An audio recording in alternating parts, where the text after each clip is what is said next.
toi, du coup, t'as soutenu. Moi, j'ai soutenu en 2020, ouais. T'es docteur. Ah oui. Docteur, ouais. Docteur depuis 2 ans. Docteur depuis 2 ans, ouais. J'ai été recruté à la fac de Bordeaux. Ah cool. Tu fais toujours de l'enseignement ou... Ouais. C'est maître de conférence, du coup. Ah oui, stylé. Il y avait un concours. Ouais, c'est un concours. Alors, tu sais, c'est les concours... c'est par fac, en fait. Ouais. Donc, chaque fac ouvre un concours local. Et j'ai eu la chance d'être recruté direct. Magnifique. Magnifique.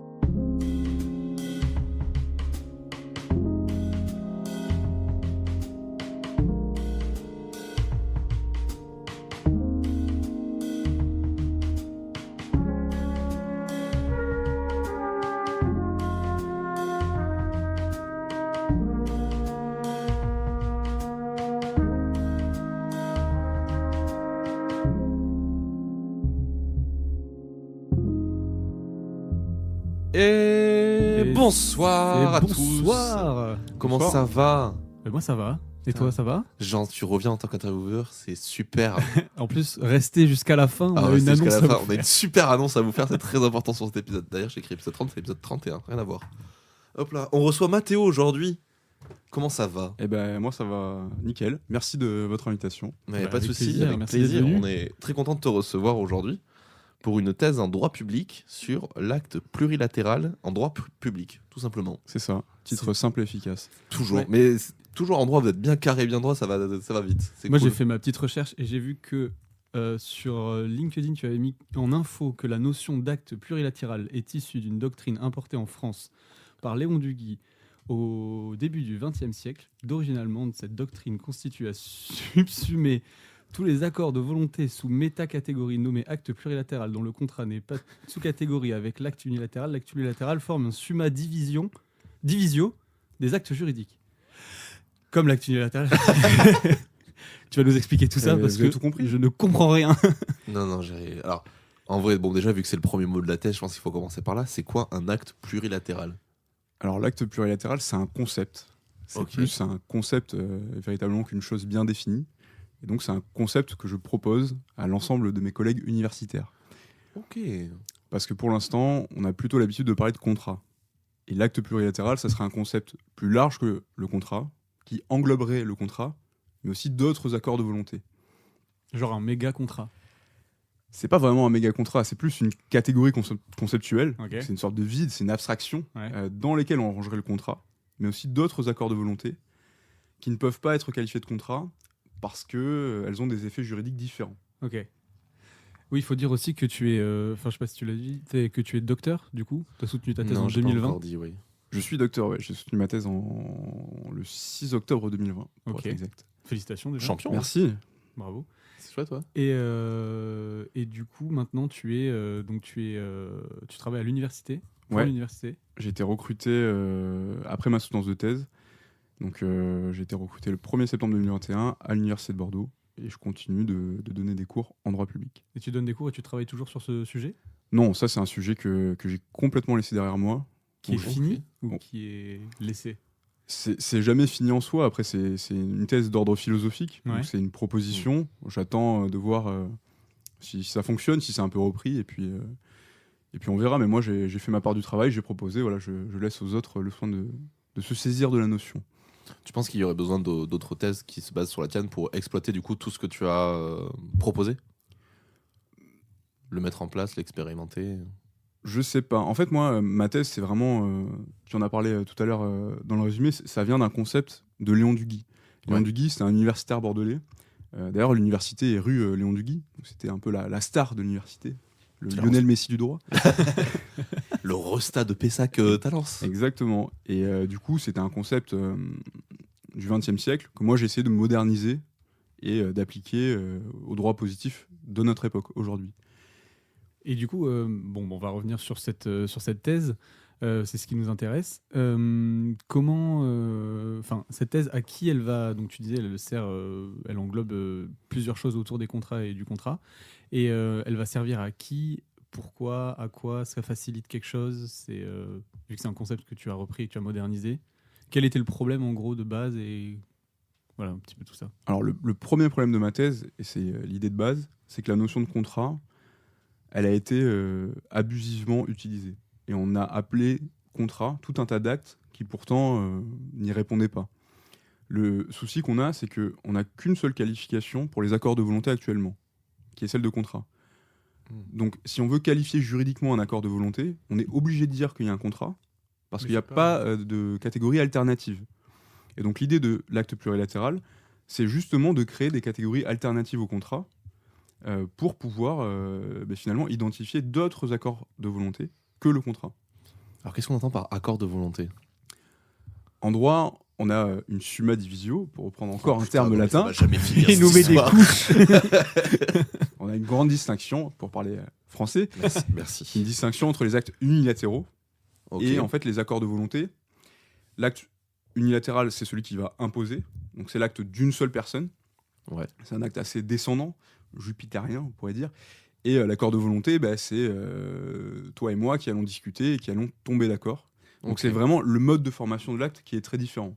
Soit il est décidé par une seule personne, soit c'est une sorte de consensus qui émerge et de là naît un acte, un contrat ou un acte plurilatéral. Donc un acte, on peut dire Vertical. vertical pour unilatéral et horizontal pour Exactement. plurilatéral. Ok. C'est un peu le schéma qu'on donne souvent. Ouais. Ok. Et donc tu dis que le contrat, c'est un terme qui est utilisé entre guillemets à tort et à travers. C'est quoi la vraie définition du contrat et pourquoi elle n'est pas respectée du coup ? Alors il y a plein de définitions du contrat. Il y en a une qui est plus officielle que les autres, c'est celle du Code civil.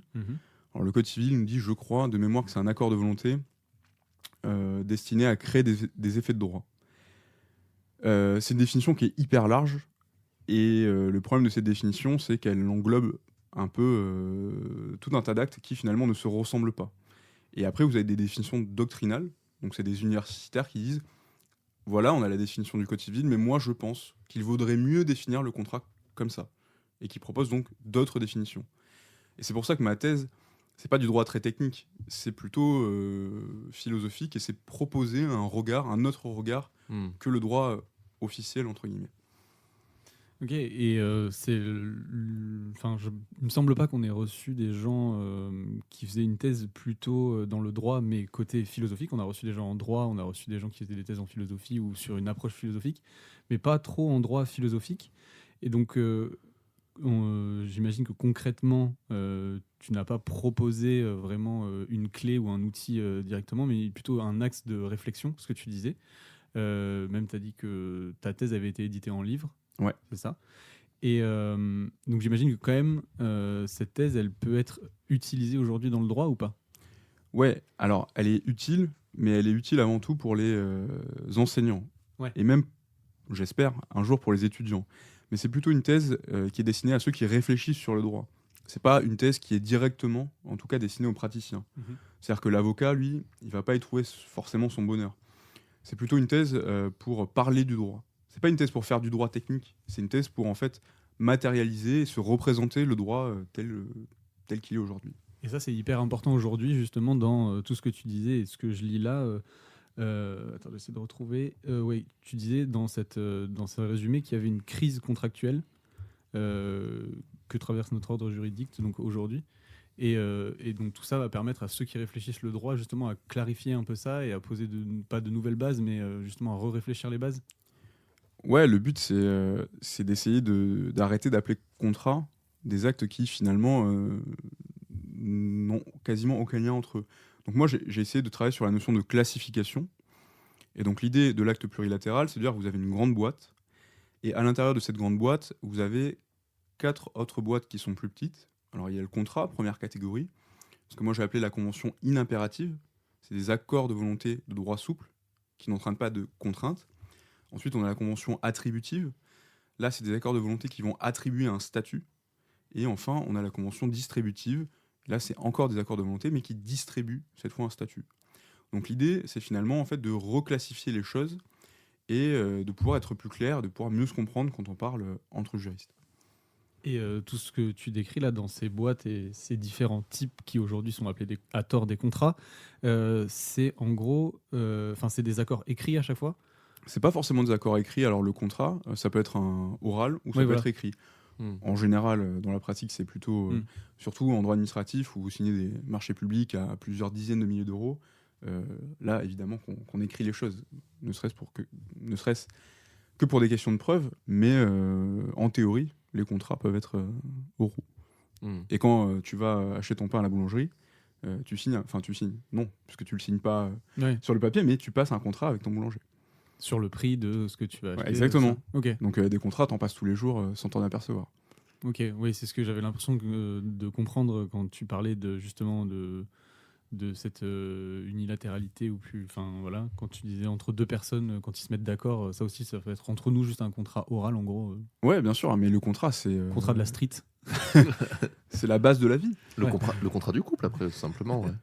Le mariage, c'est un contrat. Et ça, c'est juridiquement un contrat. Tu le signes aussi, carrément. Hyper bien identifié. Ouais. Mais même auparavant, quand tu te mets dans un couple, tu t'établis des règles et tu mets une sorte de contrat.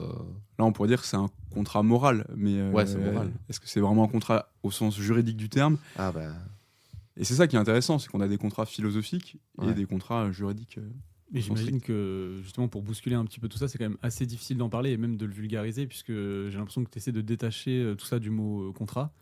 Mais mine de rien, pour en parler, on est un peu, depuis tout à l'heure, obligé d'utiliser ce mot, même si on le colle pas forcément sur sa bonne définition, j'ai l'impression. C'est la plus grande difficulté de ma thèse. C'est effectivement hyper difficile, et surtout de le vulgariser à des gens qui sont pas forcément issus du monde du droit.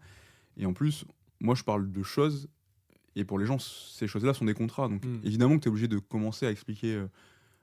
en parlant de contrat, sinon les gens ils ont finalement plus de mots communs et il n'y a plus d'espace de discussion. Mais en même temps, c'est pas non plus déconnant de, tu vois, vu que tu cherches un peu à pas forcément déconstruire, mais changer ces choses-là, de repartir de la base et de tout reprendre. Pourquoi voilà, on veut changer le mot contrat. Bon, bah, il faut qu'on reparte de l'origine de qu'est-ce que le contrat, qu'est-ce que ça définit, etc. Et qu'il serve à être plus précis aussi. Ouais, c'est un peu la difficulté de la démarche. C'est finalement proposer un autre mot sur le mot de contrat. Et il faut arriver à se comprendre. Et pour ce faire, du coup, voilà, c'est ouais, t'inquiète. Je l'ai dit 10 fois, je pense, depuis le début. Dès que tu commences une phrase, tu dis du coup. J'ai fait l'effort de pas le dire sur les 2 phrases précédentes, vous réécouterez chez vous. Critique de langage. Je suis pas tout à fait sûr. Je crois que tu m'en as lâché un. J'en ai lâché un ou deux. Ah ouais. On a fait un épisode de fin de saison et Laura, donc c'est notre autre troisième host, qui a répertorié le nombre de du coup qu'on a dit. Ça a sur 24 épisodes, on en a dit 1000. 1000. Et moi, j'en suis à... T'en as à 580, je crois, et moi, je crois que je suis à 420. Je te domine. Ouais. Bref, c'est bien ou pas? Je ne sais plus ce que je voulais dire. Du coup, tu voulais dire? Non, je vais pas le dire. Cette thèse a duré combien d'années? Moi, j'ai fait ma thèse en 4 ans, ce qui est un pas temps mal pour le droit. relativement court. Ouais, pour du droit, c'est carré. Normalement, c'est 5 ans. 5 et plus. Il n'y a pas de règle, mais après, la plupart des gens tournent autour entre 5 et 6 ans. C'était un objectif pour toi de la faire rapidement, entre guillemets? Moi, c'était un objectif. Je voulais très rapidement en finir avec la thèse, parce que c'était un statut avec lequel j'étais pas forcément à l'aise, doctorant. Ouais. Et je voulais vite sortir de ça pour rentrer à l'université avec un statut plus solide, entre guillemets. Okay. C'était une thèse financée ou pas du tout? C'était une thèse financée, ouais. Moi, j'ai eu la chance d'avoir un contrat doctoral et derrière d'avoir les contrats d'ATER, ce qu'on appelle. Donc tu faisais des cours et tu faisais ta thèse en même temps. Exactement. Ouais. Donc c'est pas mal, parce que quand tu donnes des cours à côté, ça enrichit ta recherche, ça te met un pied finalement dans le monde universitaire. Mais en plus pour toi, ça a dû être vachement pratique de pouvoir confronter directement ces besoins de changement de dialogue avec des gens qui arrivent justement en droit. Alors ma thèse, moi j'en ai très peu parlé à mes étudiants et ok. Si tu commences à parler de ta thèse à tes étudiants, en général tu les perds. Il y a rien. C'est pour ça que ce podcast est là. Exactement. Putain, pardon. Ouais, je leur conseillerais. Mais j'ai cours demain, je leur dirais d'écouter. Et donc 4 ans, pour dégrossir un petit peu tout ça, comment, juste là pour nous raconter un petit peu comment tu as travaillé, comment tu as étudié sur ce sujet. Tu l'as découpé, j'imagine qu'il y a eu une grosse recherche quand même bibliographique, peut-être même étymologique de certains termes. Ouais. Et comment ça s'est un petit peu déroulé pendant ces 4 ans? Alors la première année, effectivement, tu passes la vie dans la bibliothèque, enfermé, mais c'est pas l'année la moins agréable, parce que tu fais que lire, c'est assez enrichissant. Après, au bout d'un an et demi, tu commences à mettre en place un plan.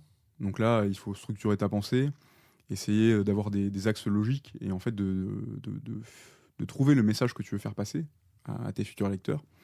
Et puis, grosso modo, il te reste 1 an et demi, 2 ans. Et là, c'est le temps de rédaction. Mais sachant que moi, j'avais fait un mémoire en Master 2 qui portait déjà un peu sur le même sujet. Ouais, t'avais préparé. Voilà, ta thèse. j'étais sur la lancée finalement. Et qu'est-ce qui t'a amené à cette thèse? Parce que j'ai eu l'impression, peut-être je me trompe, que quand tu nous as dit que l'objectif c'était de le faire quand même assez vite pour être un professeur ou maître de conférence après, l'objectif quand tu étais même peut-être avant le master ou au master, est-ce que c'était de faire une thèse ou est-ce que c'était de rester dans le monde universitaire, de donner des cours?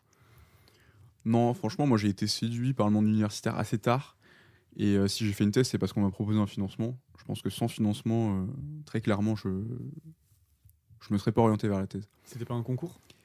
Non, à l'époque, c'était pas un concours. Alors, il fallait terminer premier du Master 2 et c'était automatique, les 2 premiers, enfin le premier et éventuellement le deuxième, si il y avait le nombre de contrats correspondants, avaient accès au contrat doctoral. Maintenant, c'est plus tout à fait pareil à l'Université de Bordeaux. Il faut pas forcément finir premier.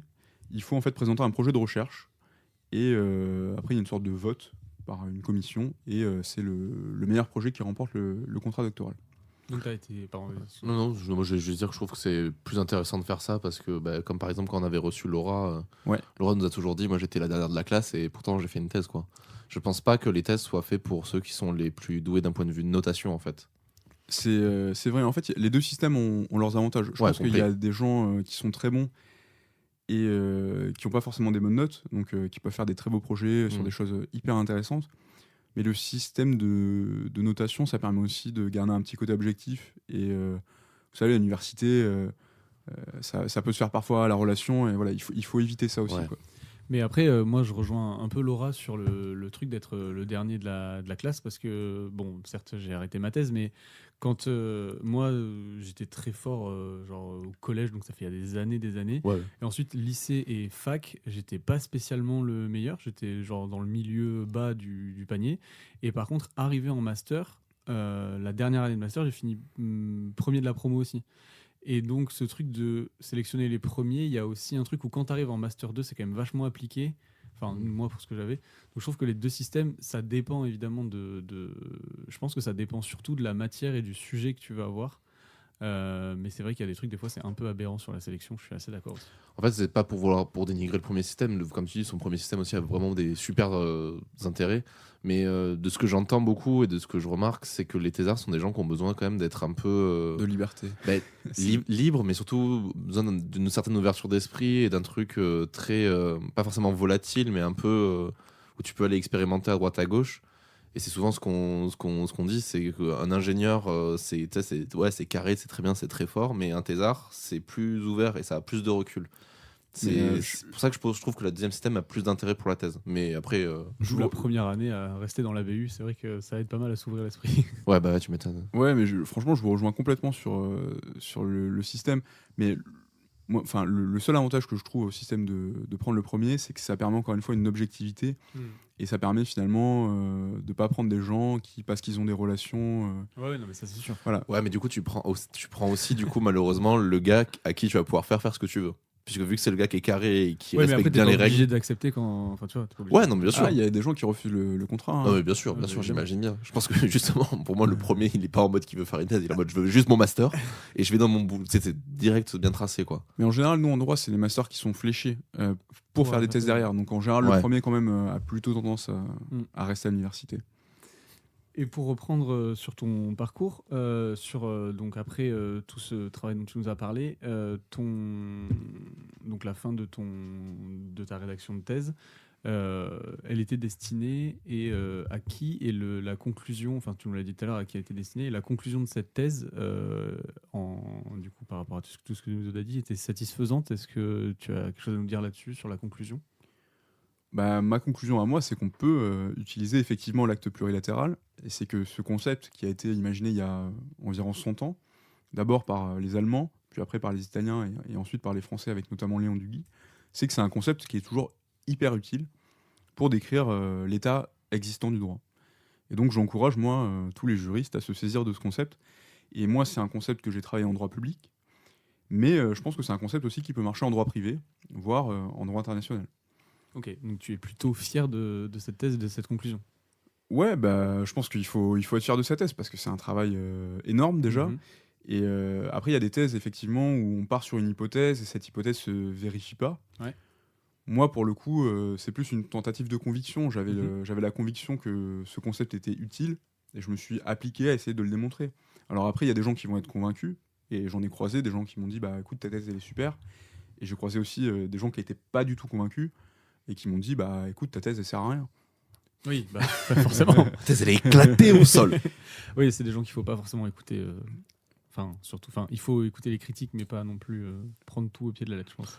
Je pense qu'il faut surtout savoir écouter les gens qui ont un intérêt sur le retour critique de ton travail. Mm. Tu vois, moi, c'est pareil. Hein, je travaille dans l'audiovisuel et l'artistique.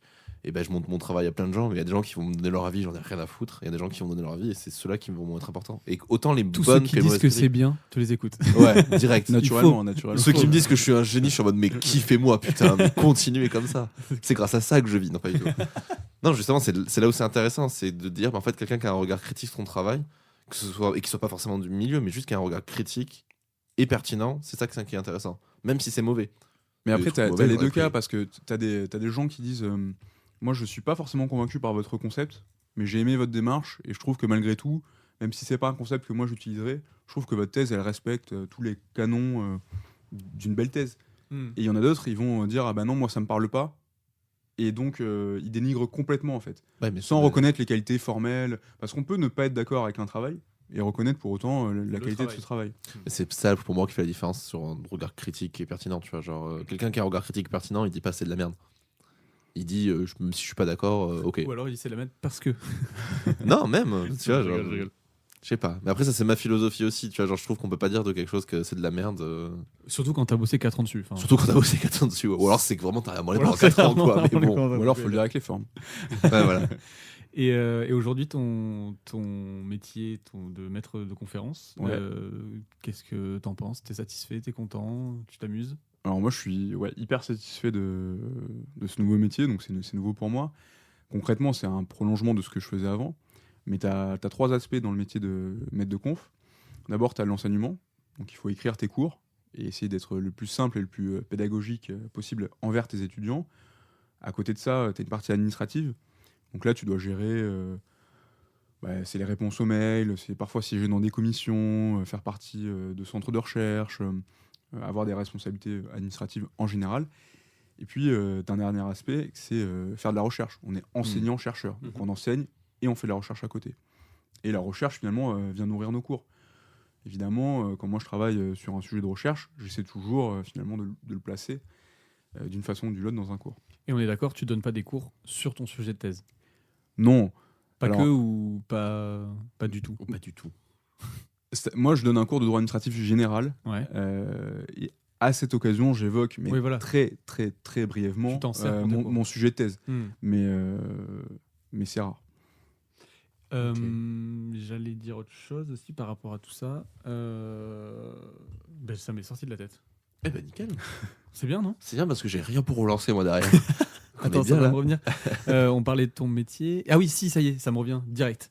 Est-ce qu'aujourd'hui, avec le statut que tu as, tu peux encadrer un thésard ou une thésarde? Non, alors en tant que jeune maître de conf, tu peux pas. Ouais. Les maîtres de conférence, en principe, ils n'encadrent pas donc, de thésards, sauf s'ils passent ce qu'on appelle l'HDR, donc c'est l'habilitation à diriger des recherches. Ça, c'est en général un truc que tu passes après 10 ou 15 ans de carrière. Donc c'est une sorte de...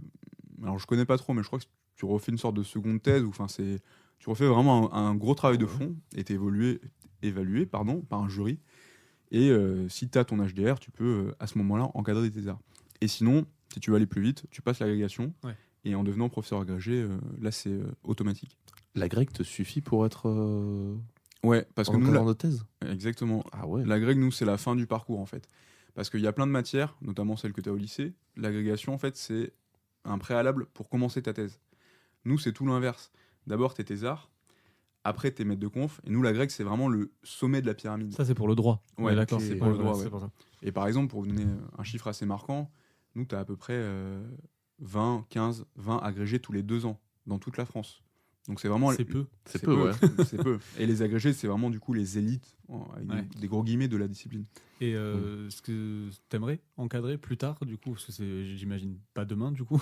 Ouais, des moi gens, j'aimerais à terme forcément encadrer des thèses. Alors après, je pense que je suis encore un peu jeune, il faut prendre un peu de maturité scientifique pour guider quelqu'un. Mhm.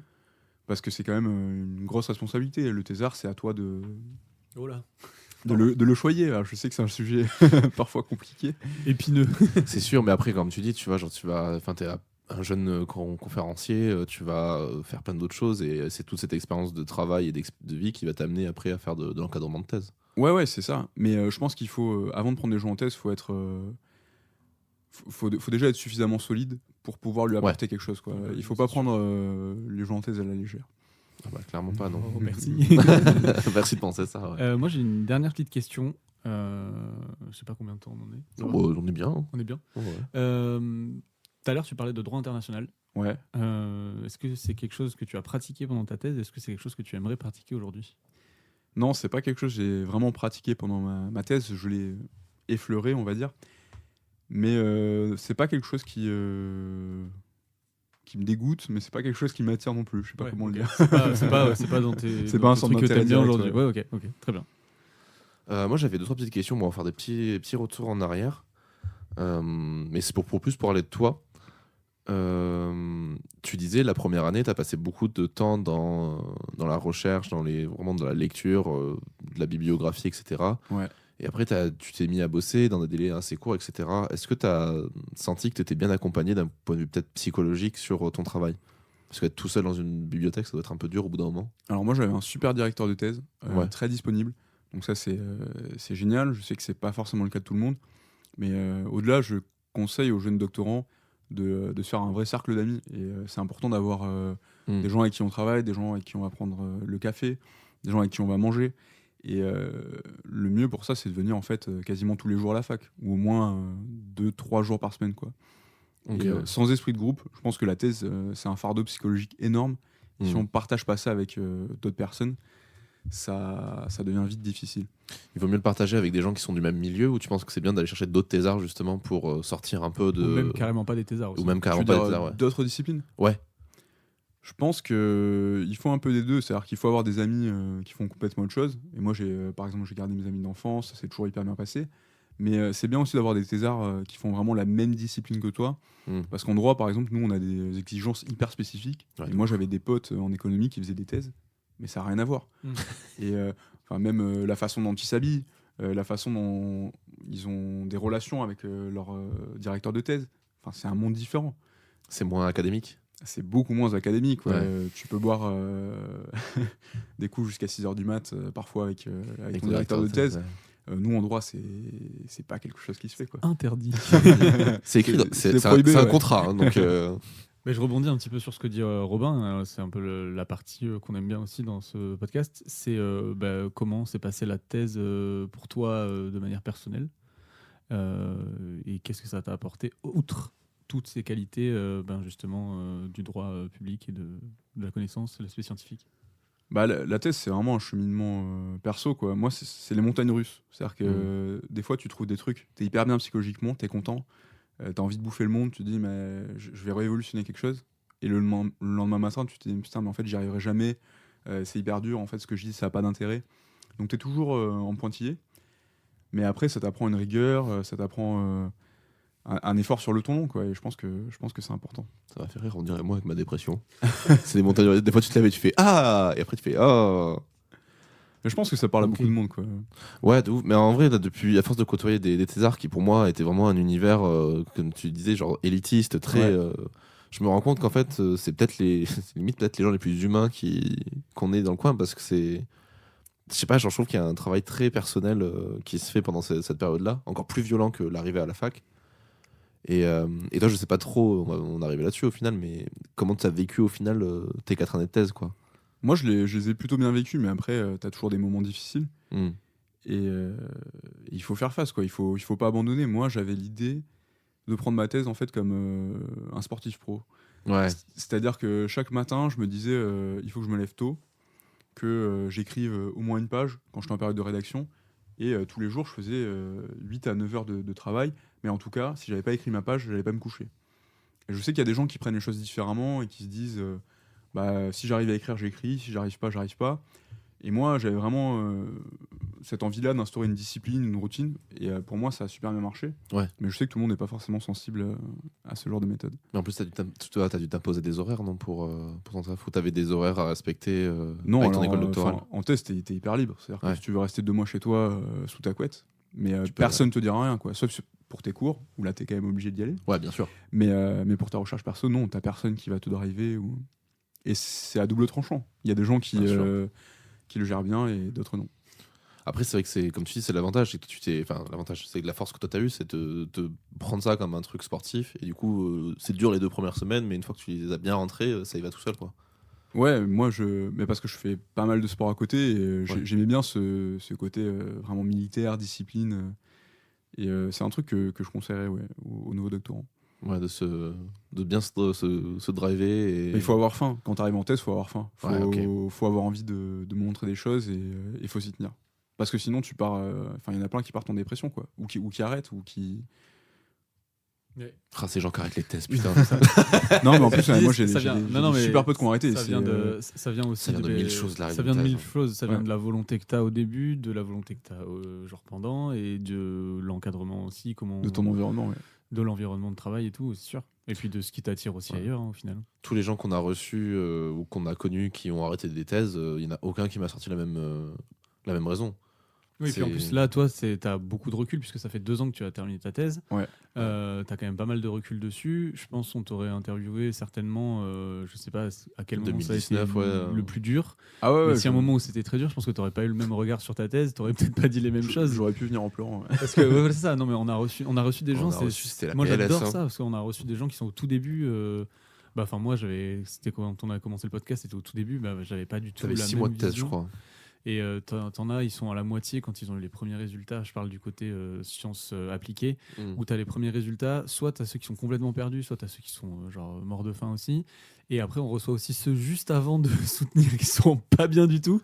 Et ceux juste après, ils sont libérés, ils sont contents. Et après, ceux qu'on reçoit 2 ans ou plus après, une certaine maturité, un recul par rapport à tout ça. Et je trouve ça hyper important de mélanger un petit peu aussi tous ces points de vue. C'est bien d'avoir. Voilà, de toute façon, nous, c'est ce qu'on cherche. On veut différents niveaux pour montrer la complexité et l'univers qu'est la thèse. Tu vois, genre, comme tu disais, on en a plein qu'on a reçu qui nous ont dit ça. Il y a la première année, ça se passe trop bien. La deuxième, ils ont les premiers résultats, ils se rendent compte que c'est l'enfer et ils pensent qu'ils vont jamais y arriver. En troisième année, ils font leur rédaction et c'est galère. Et au final, à la fin, quand tu arrives. En fait, moi, je trouve que ce qui est super cool pour vous dans la thèse, c'est que quand tu arrives à la fin de la thèse, peu importe qu'elle soit finie ou pas, tu as autant appris sur toi que tu as permis à la recherche d'avancer. Ah ouais, Je trouve. c'est une aventure de vie incroyable. Ouais, c'est fou.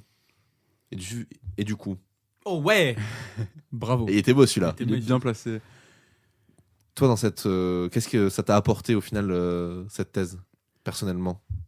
Bah, personnellement, je sais pas. Moi, je voyais ça surtout comme une condition pour accéder à l'enseignement supérieur, parce que sans thèse, tu peux pas rester à la fac. Ouais. Donc ça, c'était mon but premier. Après, j'ai l'impression de savoir faire des recherches, de pouvoir développer une position critique. Ça, c'est important aussi. Mais j'ai l'impression aussi que ça m'a donné plein de névroses, quoi. Allez, bonsoir. On passe dans le 3e segment de ce podcast. Mais je pense que tous les gens qui font Ténébreuses. des thèses... Et, Finissent névrosés. ouais. Ah Franchement, ouais. tu penses? Je pense que c'est un truc qui te marque à vie et ça t'apporte plein de choses positives. Et tu saurais dire, enfin si c'est pas indiscret, qu'est-ce que justement... Moi, je suis maniaque, par exemple. Et avant ma thèse, j'étais pas du tout maniaque. C'est-à-dire que moi, j'ai été étudiant, je laissais traîner... je fumais à l'époque, mes cendriers... ouais, c'était pas non plus le méga bordel, mais mon appart... J'imaginais vraiment l'appart dégueulasse. c'était Moi, pas... j'avais le cendrier dans mon lit. Non, mais par contre, je vois clairement ce que tu veux dire par bordel, parce que c'est mes premières années de fac. Hein. C'est comme tu dis, il y a 3 cendriers dans Ouais. un mètre carré. T'as des trucs qui s'emplacent partout, t'as tes fringues partout. Ouais. Et là, du coup, maintenant, ça traîne plus, quoi. Et maintenant, je suis devenu complètement maniaque. Et à l'inverse, ma copine, elle est plutôt bordélique. Et moi, Allez, c'est pour toi, ça me ça. fait péter un câble, quoi. Il essaie de lui faire passer un message. Ok. Est-ce que tu aurais quelque chose à rajouter sur cette thèse, sur son parcours, sur tout ça? Non, pas forcément, mais ouais, j'espère délivrer un message d'espoir et de dire que la thèse, ça peut être bien aussi. Mais qu'en revanche, c'est sûr que si à un moment c'est trop lourd, ouais, faut pas hésiter à arrêter, quoi. Parce que je sais qu'il y a des gens qui pour qui c'est dur, quoi, la thèse. Avant d'arrêter ce que j'ai fait, il faut quand même rappeler aussi qu'il y a des gens qui sont là aussi pour aider dans les universités, Ouais. qu'il faut essayer d'en parler à des gens et tout. Et vraiment, après cette étape de réflexion et avec d'autres gens, d'essayer de prendre du recul, si vous n'y arrivez pas, oui, là, il faut arrêter. Est-ce qu'il y a une filière ou une association qui est faite que pour les thésards, pour pouvoir les accompagner justement dans leur thèse ou Non, une après, sorte de t'as cellule psychologique Non, mais t'as l'école doctorale, ça dépend. Moi, l'école doctorale, ils ont été super avec moi. Ouais. Il y en a, ils trouvent que des fois ça sert complètement à rien. Moi, ça m'a aidé à tenir peut-être un peu plus, mais bon, au final, j'ai pas eu de grandes solutions. Oui, non, Et bien je sûr. sais pas. Si, oui, après, t'as plein d'assos sur Bordeaux, je sais plus comment elles s'appellent. On avait essayé de travailler avec eux. Il y a des assos sur Bordeaux enfin, des assos de thésards comme des assos étudiantes en fait. Ok. Mais c'est sûr que ouais, il y a rien de spécifique. Et il faut en parler à d'autres gens aussi qui sont directeurs de thèse. Et il faut essayer d'avoir un peu les profs du labo. Enfin, faut pas s'enfermer sur soi-même, quoi. Hmm. Ok. Petite question pour terminer toute cette interview. Si c'était à refaire, tu le referais? Ouais, si c'était à refaire, je le referais carrément. Eh ben, c'est parti. On t'offre une petite thèse là. Le droit multilatéral. Vas-y, l'acte multilatéral, c'est Oh là, parti. ça y est. Le droit multilatéral, mais c'est un vrai concept aussi. Oh, merde. Allez, putain, tu j'ai l'as oublié. lancé. Ok, bah c'est chouette tout ça. Bah écoute, Tu nous fais ton petit résumé? on fait un petit résumé. Est-ce que Allez. tu veux lancer un jingle? Parce que Laura veut lancer des jingles maintenant. Parce qu'il y a un petit résumé à la fin, c'est ça? Ouais, En fait, je dois euh, résumer ta thèse. L'objectif, c'est qu'il doit résumer ta thèse en une phrase courte. Ah ouais, et moi je juge après. C'est Je te mets exactement. une note sur 20. Tu mets une note sur. Ça fait trop longtemps qu'on m'a pas mis une note sur 20. Donc, Aïe, aïe, aïe. T'as intérêt d'être gentil parce que je suis à côté. la dernière fois, c'était un 16 ou 17, je crois. J'étais content. hein. Bah Pas oui, mal. mais les gens t'aiment bien, Robin. C'est vrai. Ah, en plus, t'es doué. Je suis le mec mignon. Oh, il est mignon. Jingle. C'est l'interro de Robin. Tout ça pour dire qu'on est sur l'acte plurilatéral en droit public, ce qui signifie en fait que tu vas proposer un concept juridique et philosophique pour remanier les termes de contrat dans l'univers juridique. Ouais, Annie, franchement, voilà. c'est ça. Bang. Ah non, c'est hyper précis, hyper concis. Super, merci. J'ai dû bien l'expliquer au départ. Oh, bah, tu l'as super bien expliqué. Waouh. Mais en même temps, il faut un élève et un maître. Au bout d'un moment, si les deux sont bons, bah, le résultat est incroyable. Voilà, Bravo. c'est tout. Félicitations à vous deux. Merci. Bon, et merci en tout cas de m'avoir invité. Ben, merci à C'était toi. sympa. Bah, plaisir. La grosse annonce maintenant. Attends, on fait peut-être les recos avant. Les recos. Ben, restez encore jusqu'à la fin Restez- des recos. ouais. Attention, on fait du teasing là. Teasing.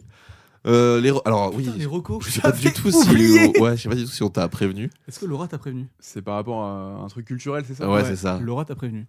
Bah, Putain, mais Laura, elle est beaucoup plus pro que nous. Elle est carrée, putain. Et donc, faut que je vous conseille. Faut que tu Une petite conseilles à ceux qui recommandation, nous écoutent, ouais. un truc culturel, soit qui a un rapport avec ta thèse, soit rien à voir. Alors en fait, j'y pensais dans le train parce que j'étais stressé d'arriver sans recommandation. Ah. À la base, je pensais à Game of Thrones. Mais moi, Game of Thrones. je me suis dit pas très original. Game of Thrones. Non, Game of Thrones. Game of Thrones. Ah, Game of Thrones. Non, pardon pour mon accent. Et en fait, je vous proposerai un film, Le Prestige. Je sais pas si vous connaissez. Ah putain, j'adore. Eh ben, je l'ai pas vu. Tu l'as pas vu? Mais voilà. C'est Nolan. Un bah, film je sais, ouais. trop rarement, Ouais. pas connu du tout quoi, avec Hugh Jackman et un Edward autre- Norton. ouais, Ouais, c'est il y a ça. un autre mec hyper connu. Bah, il y a aussi Scarlett Johansson. Ouais. Et je sais plus quelle autre actrice aussi qui est folle. Et ça parle de magie, ça parle d'illusion et c'est un film incroyable. M'en dites pas trop parce que je sais qu'il faut que je le voie. Alors, sans te spoiler, ça parle de magie et de science. Ouais. Et c'est le grand combat entre la magie et la science. Et c'est incroyable comme film. Moi, je m'étais fait spoiler la fin. Et Ah, bah, ça, je me c'est suis dur, ouais. quand même fait baiser. hein. J'ai trouvé ça incroyable. Non mais t'as 100 000 rebondissements, retournements de scénario et puis. Ah oui, bah là. Trop bien. Ah oui, là, c'est Nolan qui te fait du. Ouais. Et en fait ça, et en fait ça, et en fait ça. Mais je pense que c'est le meilleur film. Enfin moi c'est mon film C'est un des préféré de meilleurs. Nolan, ouais. Ouais, je suis d'accord. Et qui est largement méconnu, franchement par rapport à. Bah, il est quand même un peu connu, mais c'est. C'est un truc de puriste. Enfin. Tu vois, par exemple, si tu sors Insomnia de Nolan, là, personne ne l'a. Et voilà. Insomnia ah non moi je pense à Memento mais c'est. Ouais, mais Insomnia, c'est avant Memento, je crois. C'est avec. Insomnia je l'ai pas vu. Alors. Insomnia qui est très rigolo, c'est avec Al Pacino Ouais. et Robin Williams. Et Al Pacino joue un gentil et Robin Williams joue le méchant. Donc ils ont inversé les. Ils ont inversé les personnages et ça se passe dans les pays de Laponie. Et du coup, la spécialité de ce film, c'est qu'en fait, le soleil ne se couche jamais. Et il fait une enquête policière et c'est incroyable. Ah C'est ça me trop, donne trop envie bien. de. Ah, je te jure, tu vas de le kiffer. Alors, regarder. j'espère que c'est Nolan, j'espère que je ne me suis pas planté, mais j'ai beaucoup aimé. Écoutez, moi j'ai rien trouvé en lien avec le droit, parce que j'avais pas recommandé How to Get Away with Murder vu que la fin c'est de la merde. Les 2 premières saisons sont incroyables et après il faut s'arrêter. Moi je vais plutôt vous recommander un manga qui s'appelle Dead Dead Demon DDDD Destruction. Voilà, c'est un peu long. C'est de Inyo Asano, c'est celui qui avait fait Bonnie Poon Poon. Et en fait, alors c'est un peu badin, je préfère prévenir de suite. Un gros trigger, hein, surtout l'univers de Asano. En fait, c'est hyper philosophique. Et là, le concept de ce manga-là, c'est qu'il y a un vaisseau alien qui est arrivé au-dessus de Tokyo.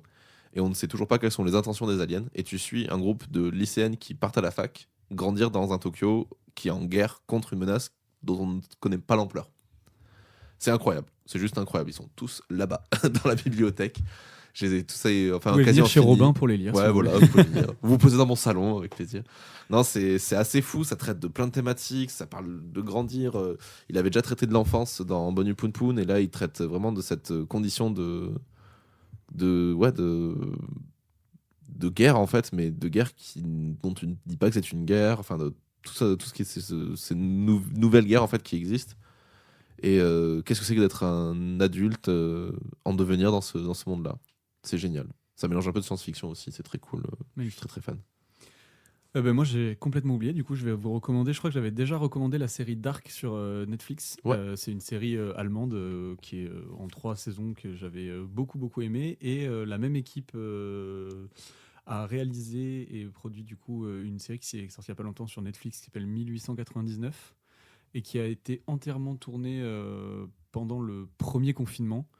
Donc moi j'ai beaucoup aimé la série parce que j'avais beaucoup aimé Dark avant. Donc si vous avez regardé Dark, allez-y. Si vous n'avez même pas regardé, allez-y aussi. C'est une série qui retourne assez vite le cerveau dès le premier épisode.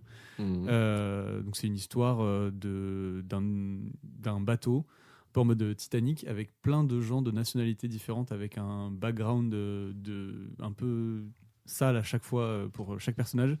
Et ils vont s'entrecroiser. Il y a des trucs un peu surnaturels, un peu mental, des trucs qui se passent.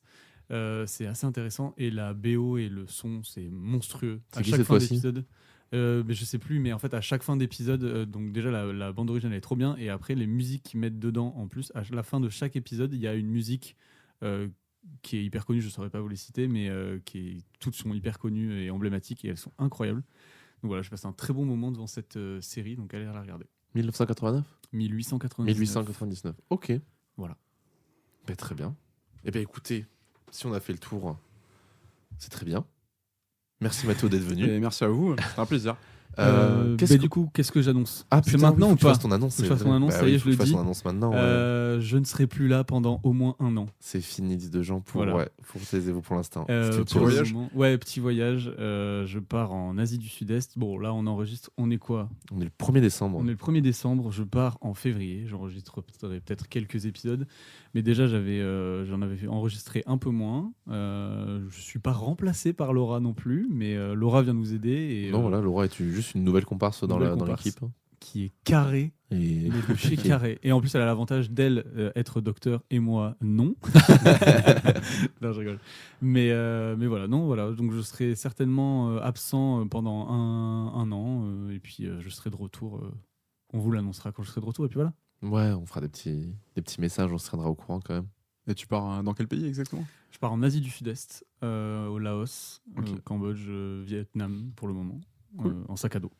Dans un sac à dos. Ouais. Dans un sac à dos. Voilà. Et tu fais du sac à patates. C'est pour ça que ça prend un an. C'est un peu Ça va long. prendre très longtemps. Non, voilà, mais ouais, c'est très cool d'animer tous ces podcasts jusqu'à présent avec toi. Genre, je sais pas trop si on va enregistrer d'autres derrière, donc j'en profite pour dire tout ça. Bah, merci, c'est gentil. Et de toute façon, comme je t'ai toujours dit, même si tu dois partir ou quoi que ce soit, tu sais que tu as toujours ta place ici, tu reviens quand Magnifique. tu veux. Merci beaucoup. Alors, je sais, c'est un grand moment d'émotion. Ouais, c'est Voilà, un peu. c'est pour ça. Chialé, putain. C'est bien de me faire ça quand je suis très stable psychologiquement. Merci, Jean. Bon, tu le savais que je partais. Oui, je savais. Non, ouais, mais voilà. Mais écoutez, si tout ça vous a plu, ah putain, mais du coup, j'en profitais pour relancer aussi du coup cette annonce-là. Oui. Vous pouvez aller écouter d'autres podcasts qui sont produits par Audio Mori, dont du coup, toujours dans les bons coups, qui parlent de sexualité et de sexe. On a aussi Divine Féminine qui parle d'amour et de musique. Et on a maintenant Parlons Sensibilité qui vient de rejoindre, Qui a été transféré. qui a été transféré chez moi le du coup. mercato chez Audio Mori. Donc voilà, le podcast de gens qui parlent de sensibilité, dont j'espère que tu reprendras aussi en revenant d'Asie. J'espère aussi. En plus, on avait prévu des trucs, donc j'espère que quand on reviendra d'Asie, on pourra relancer ce podcast. Ouais. Ouais, à fond, même s'il vous faut encore du temps derrière. Enfin, moi, j'avais beaucoup aimé, je le trouvais très très chouette et Merci. très intéressant. Et puis sur une thématique qui n'est pas beaucoup traitée, donc c'est vrai qu'il y a matière à prendre. Donc voilà, n'hésitez pas à nous rejoindre sur les réseaux sociaux, à partager. Peut-être que j'ai fait le Patreon d'ici là parce qu'il fallait que je recommence tout, Oh là là, vu c'est que j'avais pas tout très bon. préparé. Et j'étais en mode, est-ce que je ne ferais pas autre chose? Voilà, ça c'est bien moi. Mais voilà, donc, normalement il sera préparé. N'hésitez pas à donner, et n'hésitez pas voilà, à parler surtout autour de vous. Et si vous voulez venir, n'hésitez pas à nous demander. Voilà. Et ben je vous dis à bientôt. Merci Robin. Merci pour Mathéo. Salut, Merci, à la Mathéo. prochaine. Et à bientôt. À Ciao, bientôt. ciao.